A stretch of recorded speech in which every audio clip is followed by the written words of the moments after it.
আমার ছেলে ইউনুসের জন্য আমি কিভাবে খিচুড়ি বানাই চলো আজকে তোমাদের সাথে শেয়ার করি।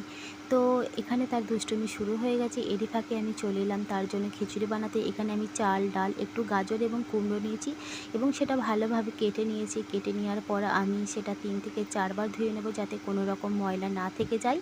তো এরই মাঝে তার কান্নার আওয়াজ পেয়ে আমি ঘরে আসি এবং তাকে কিছু খেলনা দিয়ে সে খেলতে থাকে। তারপর আমি আবারও চলে গেলাম তার জন্য খিচুড়িটা রেডি করতে।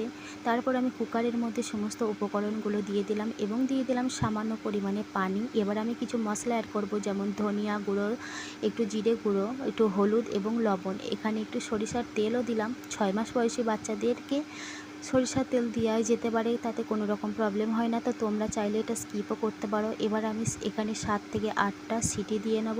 এরই মধ্যে আমার খিচুড়ি রেডি হয়ে গেছে।